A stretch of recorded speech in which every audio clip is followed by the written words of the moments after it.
In 2025, aliens occupy Earth and first enclose cities with 300-meter walls to limit human movement. Welcome to day 348 of our occupation. If there is no struggle, there is no progress. One day, truck driver Will bids farewell to his wife Katie and their children, Grace and Bram, and drives to work through the streets of Los Angeles, patrolled by soldiers in red helmets. Later, from his conversation with a colleague, it becomes clear that Will is planning an illegal trip beyond the wall. He reaches a smuggler who places him in a metal box and covers it with ice. That's when Will discovers he has a fellow passenger, to whom he reveals he's looking for his 12-year-old son left behind the wall. Soon, the vehicle enters through the gates. Then an explosion occurs, flipping the truck over. Dazed, Will crawls out only to be captured by the red helmets. That same morning, Katie goes to an underground dealer for forbidden insulin. By restricting medicine, the invaders weed out the weak, making it very hard to obtain. She presents a bottle of alcohol for trade, but finds the insulin spoiled. She has to fight her way out with a pistol, risking drone detection and death for all. But Katie can't afford to be robbed. Meanwhile, Will is imprisoned, unable to call his wife. Katie is indeed worried, as walking the streets at night is prohibited. Then her sister Maddie arrives with her son, who needs the insulin. Katie assures she will find the medication and asks to stay with the children.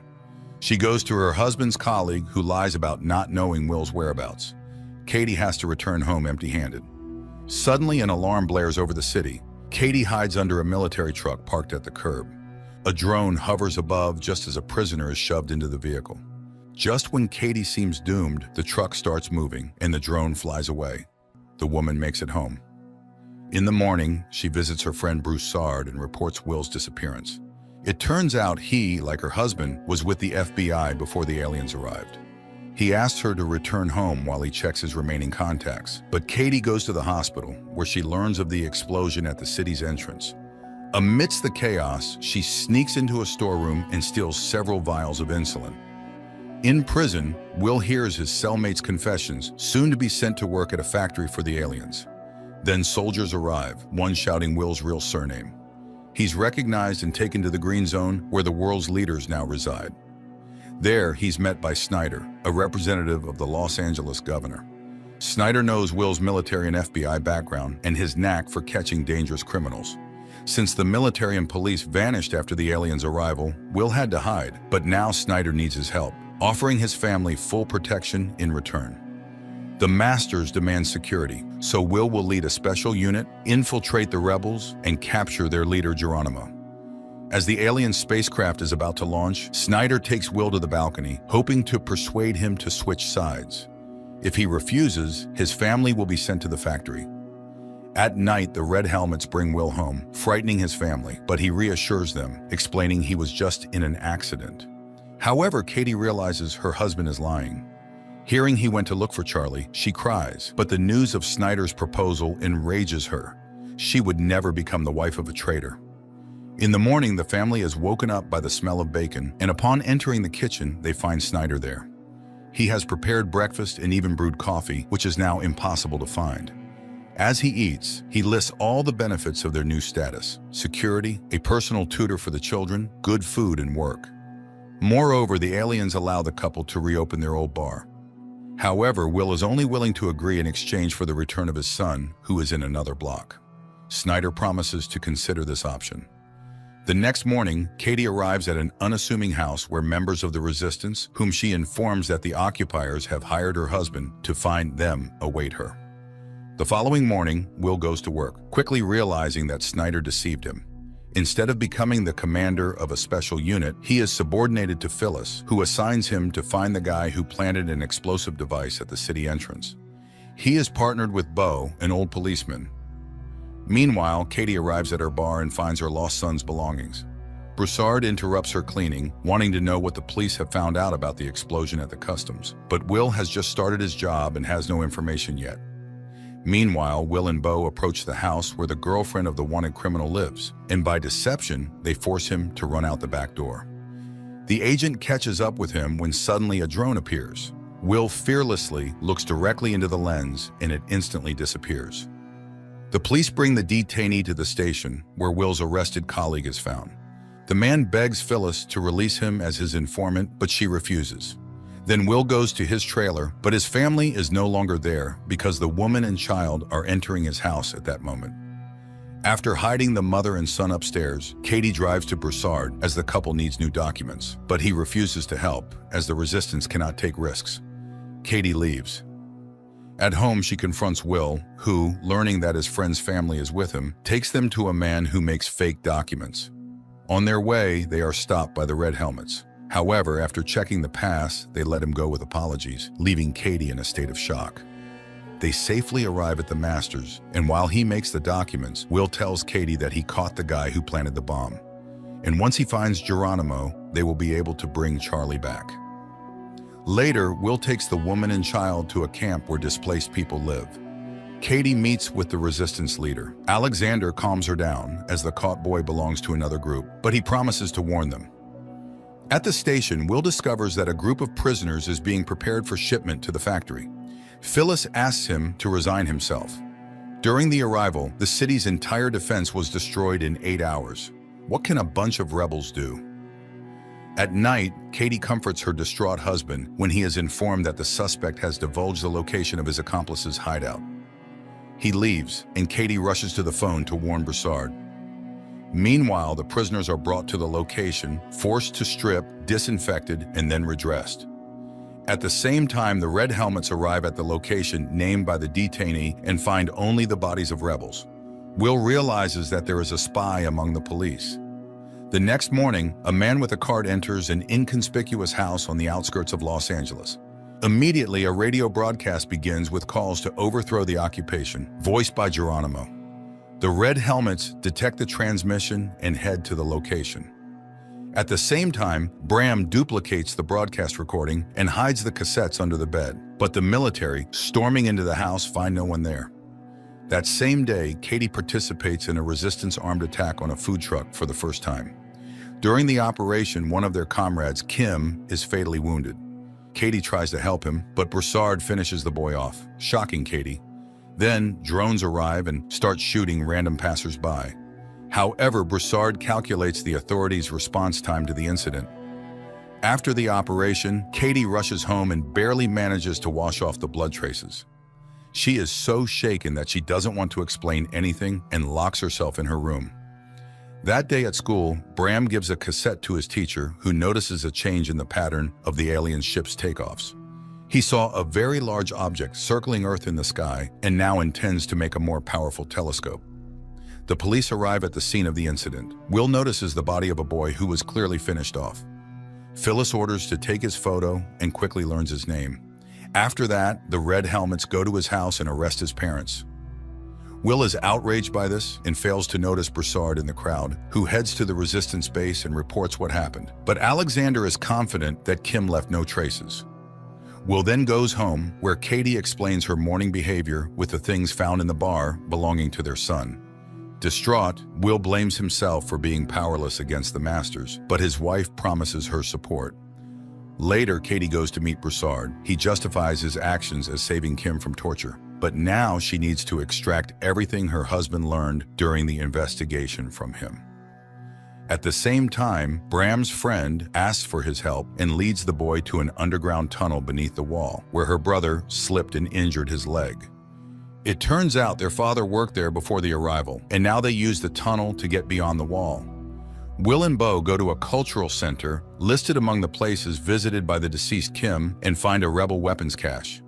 At the same time, Bram's friends tell him they've been going to the other side for 6 months to get food, as there's no one beyond the wall. Alexander learns about the lost weapons and asks Broussard to warn Katie about the inadmissibility of her husband's actions. He fulfills this request, but Katie is more concerned about her family's safety. Nevertheless, in the evening, she opens the bar to visitors. Suddenly, in the midst of the festivities, Snyder walks in. The man congratulates everyone on the opening of the establishment and then explains to Will that by revitalizing such places, the Masters allow people to safely release tension. Hearing this, Katie becomes furious, thinking they've sold out to the aliens for the sake of getting their son back. But Will is convinced that by continuing to work for Snyder, he will be able to find Charlie. Later, he speaks with Bo again about the spy. However, the former policeman who has faced betrayal doesn't believe in such a possibility. Meanwhile, Katie tells Broussard that the quick finding of the Resistance's premises is explained by a huge database and a woman who knows how to use it. She's ready to reveal her name if Will remains unharmed. Broussard swears to this. The next day, a squad of red helmets burst into the school. The military brutally arrest a teacher and beat a student. Returning to the base, one of them removes his helmet, revealing himself to be Broussard. Later, he explains to Alexander that he learned the duty schedule of the Red Helmets. Now they have a chance to be in the right place at the right time. That same day, Phyllis shows Will information about the Los Angeles rebels. If they unite and go on the offensive, the entire block will be cleaned out. She hopes Will understands what this means for him and his family and counts on his loyalty. Meanwhile, Katie takes the children for a walk with Lindsay, the governess appointed by the authorities, and turns on the streetlight, sending a prearranged signal. The sound of breaking glass is heard. The woman counts to 10, then pulls out a fire extinguisher. Only after extinguishing the fire does she call emergency services. The Red Helmets and Will arrive. He is outraged to find that his house is being searched, but such is the protocol. Katie is asked to go to Phyllis for interrogation. She promises the family enhanced security. Moreover, the neighbors are warned that if something happens to them, they will be held responsible. Katie is shocked, as now they will be feared. Phyllis interrogates her about everything, even the personal relationship between husband and wife. Meanwhile, Maddie goes to the Commission for the Preservation of Cultural and Artistic Items in search of work and introduces herself to Charlotte, the director, hoping to become her assistant. After his wife's interrogation, Will confronts Phyllis, but she shows him tapes found under Bram's bed and advises him to keep a closer eye on his son. For now, she'll hold on to these pieces of evidence. Furious, Will drives home, and after a tough conversation, Bram shows his father posters. Their appearance in the city signals the release of a new broadcast by Geronimo. Katie manages to extract a promise from Alexander not to touch her husband, and in return identifies her husband's boss, Phyllis, in a photo. Later, another broadcast by Geronimo begins in the city. This time, the police immediately detect the signal coming from the library and rush there.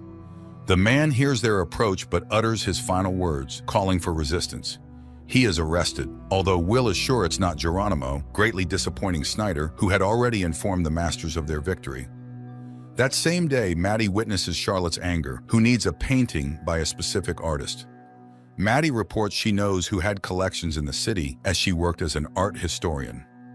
Meanwhile, the arrested man confesses during interrogation that he found the text for the broadcast in a pipe.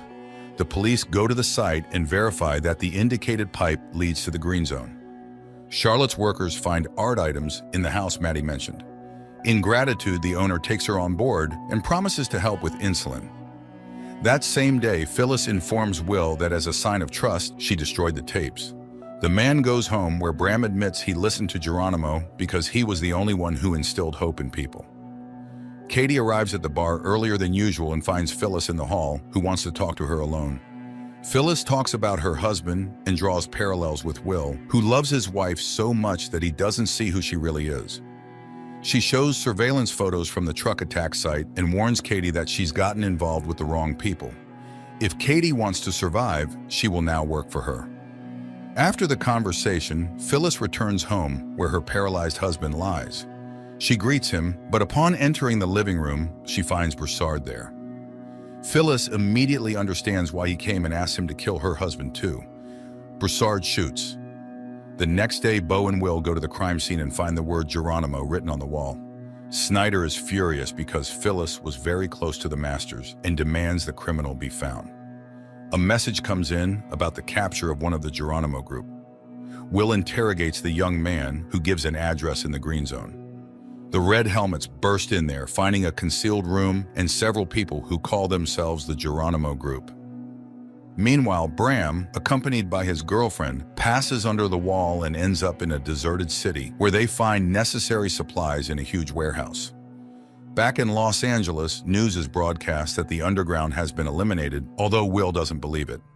Snyder once again becomes enraged because he sees that the captured couple doesn't look like terrorists. He refuses to fulfill the agreement about searching for Charlie and appoints Will as the head of the group. Will immediately begins searching for the mole, and Phyllis's assistant, Jennifer, reminds him of his wife, suggesting he might be the source of the leak. Returning home, Will sees Bram giving his sister markers brought from beyond the wall, but the son lies that he traded them for oranges. Snyder interrogates a man who claimed to be Geronimo, but he confesses that he is just an actor. Snyder convinces him to play out his role in exchange for being sent to another block. At the same time, Bram rushes to his teacher and promises to get him a powerful lens for his telescope. Will, secretly from his wife, searches the bar but finds nothing incriminating except for a book he doesn't recognize. The trial of Geronimo is broadcast on all channels, featuring relatives of the terrorism victims, and a scaffold for execution is erected in the square. The actor plays his role, believing Snyder's promises to eradicate terrorism. He realizes he's been deceived only when he finds himself on the scaffold, but can do nothing about it. Immediately after the execution, Snyder invites Will to join him, promising to show him something unusual. At the same time, Alexander's group prepares for a new attack, with Katie among the rebels.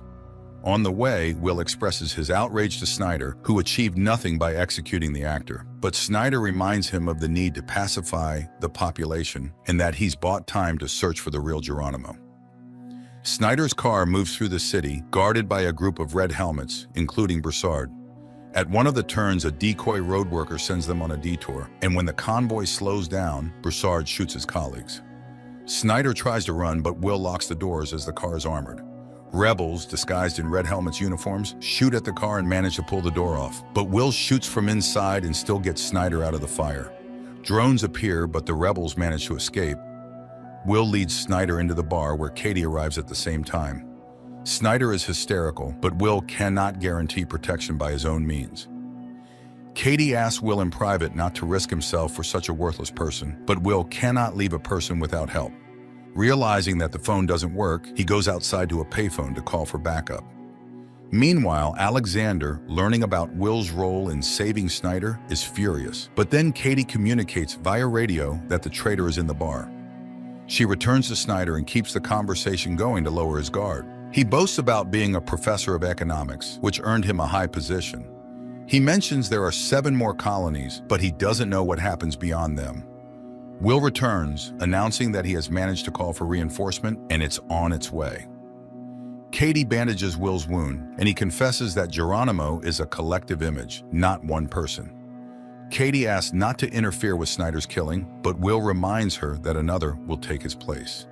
Then, Snyder reveals that his people have found their son, and he is currently negotiating Charlie's return. Suddenly, there's a knock on the door. They hide Snyder in the bathroom. Broussard enters in a red helmet's uniform and searches the place. Katie leads him to the basement, asking to ensure Will's safety, but he can't guarantee anything as her husband is always diving into the fray. Broussard eventually leaves, but Will is sure he is a member of the resistance and will return with backup. They barricade the doors with Snyder, who again mentions Charlie, infuriating Katie as she's tired of his blackmail. Meanwhile, the rebels try to break into the bar, but fail. A frightened Snyder tells Will that the Masters have tested virtually every person, thus filtering out those they don't need, but he has never seen the aliens himself. As the rebels continue to press, Will orders Katie to hide, readying himself to defend Snyder. Then a smoke grenade is thrown in, and the militants storm in. Will opens fire. When one of the rebels finds Will, Katie shoots him, but Broussard aims at her, and her husband forces her to drop the weapon. The rebel herds them into the basement and leaves. However, Will finds a machine gun and chases after him, but by the time he gets upstairs, everyone is gone. Then, the real red helmets arrive and pull Snyder from the closet where Will had hidden him. In the evening, Will tries to reassure Katie, explaining that Snyder's tribunal was just a farce. There is no people's hero, and those who attacked them have no relation to Geronimo. Meanwhile, Alexander concludes that Katie is a double agent, simply leading them on. Meanwhile, Maddie starts a relationship with Charlotte's husband, Nolan, who is the leader of the New Age Preacher Church. At the same time, Will identifies Broussard by photo, having seen him among the attackers, and receives an order to find and arrest him. The Red Helmets head to his address, but when they begin to storm the house, it explodes. Will questions Broussard's squadmates, and one mentions a distinctive feature, a tattoo on the chest, which Will recognizes as a Special Forces sign. Broussard infiltrates a restricted area where he steals the corpse of a dark-skinned man of similar age and build. Along with Alexander, they place it in a car and burn it. Throughout, the leader convinces Broussard of Katie's betrayal. Later, the police find a burnt car with a charred body inside, matching the description of the bar attacker, but Will once again doubts everything. Katie tries to contact the underground, but can't manage to do so. Finally, she finds an encrypted message with the name of a meeting place where a car with Broussard at the wheel awaits her. Meanwhile, Will's assistant Jennifer finds in the database 14 people with Broussard's face, and he realizes that Broussard is not just a military man, but a former FBI agent. Broussard takes Kate out of the city and asks her difficult questions, as she shot one of her own. But Katie reminds him that she laid out one main condition from the start: her family must be untouchable. She joined the fight and served the cause faithfully. He doubts her loyalty. She leaves, unwilling to continue the conversation. Broussard goes to one of the resistance members, Rachel, and tells her about Alexander's order to eliminate Katie and how he couldn't go through with it. Will arrives at Snyder's in the Green Zone and reports that Broussard is called something entirely different, and he's very skilled in his field, but he'll definitely find him. In response, Snyder gives him an envelope containing a recent photo of Charlie. Will brings it to Katie, and through tears she asks her husband to rid themselves of Snyder's control. He promises to do so when he is ready. Meanwhile, Charlotte learns about Maddie and Nolan's relationship and threatens to fire her. Nolan decides to remind his wife of her place and offers Maddie to become his assistant. The police receive new information, with which Will goes home. He shows his wife a photo of Broussard and tells her that his fingerprints were found in their bar. This means he was there before. Katie says she doesn't know him, but Will shows her photos of his victims, and she recalls that he indeed visited them and said he lived in his mother's house and was fixing it. Jennifer immediately finds Broussard's mother's house through receipts from construction stores. Rachel comes to Katie, confessing that Broussard indeed killed many, but it's part of the resistance. Katie reminds her that she almost became one of his victims, but Rachel reminds her that Broussard didn't carry out that order. Then Katie calls Broussard and warns him that Will has figured him out. The red helmets go to Broussard's mother's house, but it's empty. The abandoned tools make it clear he received a warning. Will calls out to a neighbor who turns out to be Alexander, and he says he hasn't seen his neighbor. Will leaves, but then stops. On Broussard's table lies the same book as in his wife's bar. Will's partner ends up at a factory where people often get sick and die. It turns out the factories are built on the moon.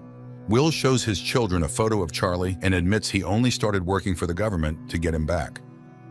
That morning, the governor of the Los Angeles block arrives at Snyder's to inform him that the chief minister of the Pacific region is coming for an inspection. He assures everything is going well, but the woman is very doubtful. Katie goes to Rachel and learns that her underage sons are also in the resistance. She is stunned by the woman's courage, but still announces her departure from the group, fearing for her family. Rachel promises her support. Alexander calls Will and declares that his wife is the mole leaking information to the rebels. He sets up a meeting place. Will goes there. He immediately recognizes Broussard's neighbor, who confesses that he is the head of the cell and is willing to betray everyone for the right to leave the block. Meanwhile, Broussard meets with the leader of the youth cell of the rebels, from whom he receives information about the arrival of an important person. Will returns to Bo and tells him everything. Later, he goes to Snyder and conveys Alexander's conditions. Snyder demands a personal meeting.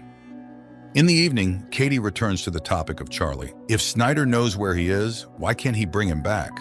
But the conversation shifts to the meeting with Alexander. He reveals he is ready to betray the entire cell, and Katie immediately leaves for the bar, signaling Broussard along the way. Bram and his teacher observe the moon and notice changes in its surface. It seems that's where the alien mines and warehouses are located. That evening, Broussard comes to the bar, where Katie tells him about the leader's betrayal. He immediately goes to Alexander and starts asking questions, but Alexander demands he stop all communication with Katie and prepares for a new operation. The next day, Will takes Snyder to the meeting place with Alexander, who confesses he just wants to survive. He needs a universal pass to travel between blocks. In exchange, he gives a list of the group led by Broussard and admits they are planning an operation to eliminate the minister. He will set up a meeting for Broussard where the police will arrest him. Afterward, Will take him beyond the wall and give him the pass. Later, Broussard arrives at the designated place in the market. Rachel and Katie are also there, and upon spotting the red helmets, Katie immediately warns Broussard. A rebel throws firecrackers, causing panic, and people scatter as the military opens fire. Rachel dies, and Broussard escapes. Will goes to Alexander's house, which is under police guard, and announces the cancellation of the deal with Snyder. He is ready to let him run, but Snyder starts talking about Katie signing his death warrant. Will shoots the traitor and blames it all on Broussard. At night, people see Rachel's hanged family, and Katie promises Broussard her support. Will lets his wife know he's aware of her participation in the resistance. The following night, a spontaneous uprising occurs during which several red helmets die. Bo asserts that people's patience has run out. Will informs Snyder that he has information about a new rebel cell located beyond the wall. Apparently, there exists an unknown passage to the authorities. He asks for permission to let them go beyond the wall and check. Snyder agrees but assigns them a guard. Meanwhile, Broussard and Katie go to the leader of the youth cell, who proposed a joint attack on the minister. Everything is to happen in the subway, now used only by the masters. Will and Bo, having gone beyond the wall, climb a skyscraper and survey the entire city. They then simulate an attack on themselves. While their guard tries to figure out what happened, their commander finds a map supposedly lost by the attackers. Later, Will points out to Snyder the marks on the map, indicating the rebels' attack points. Snyder reports the found tunnel under the wall. Members of the youth cell show Katie a micro-drone shaped like a bee, capable of flying anywhere and gathering any information. The rebels finalize the attack plan. Broussard teaches Katie how to shoot. At that time, red helmets led by Snyder come to Nolan's house, accusing Charlotte of hiding valuable paintings from the masters and arresting her. That evening, Katie finds a book about the benefit of the arrival, given to her daughter by Lindsay. She immediately calls Will and tells him about how the new church is indoctrinating children. Will then informs her that they will move to Bo's house, located beyond the wall, accusing her of spying on him. But Katie can no longer bear it. They constantly lie to each other, and it's killing their family. And hiding, even beyond the wall, is impossible. Will asks Bo to run alone. Katie and Broussard, killing guards, descend into the subway, open a backup entrance, and the group infiltrates inside. The rebels cause an explosion, derailing the train. Searching the wrecked wagons, people find an alien's body. Will learns about this and heads to the station, where the governor soon arrives, announcing the kidnapping of a master. There was already an incident when 2 aliens died, leading to Dallas's destruction, so people must understand what awaits Los Angeles if they don't find the missing master.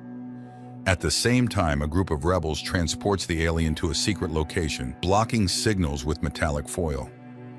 Will rushes home and asks Maddie to hide the children. She suggests taking them to the green zone. He tries to find Katie, and Bram gives him a secret number his mother received the day before.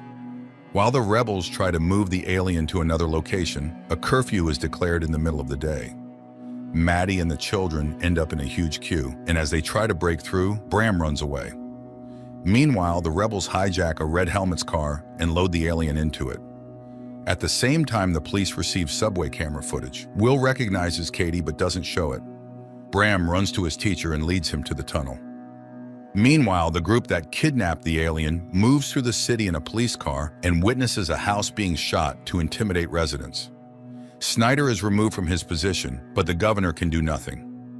Meanwhile, the alien is brought to a laboratory, shielded from any observation methods, and they attempt to open his suit. Will gives the rebel codebook to Jennifer. Together, they review the operation footage from Broussard's arrest attempt and identify the youth cell leader, who is also in the database. The rebels figure out how to activate the communicator on the alien's wrist when Will knocks on the door. He asks to hand over the kidnapped and run, or he won't be able to save them. But Katie refuses to open the door, instead breaking the isolation, forcing the rebels to flee through a secret passage. At that moment, drones converge on the house. Katie opens the door, and Will calls the police. The alien is taken away. Snyder thanks him and gives him a universal pass beyond the wall. Simultaneously, Bram and the teacher descend into the tunnel and are caught by the police. Snyder is taken away by the patrol. Will goes beyond the wall to find his son, and Katie returns to an empty house. This concludes the first season.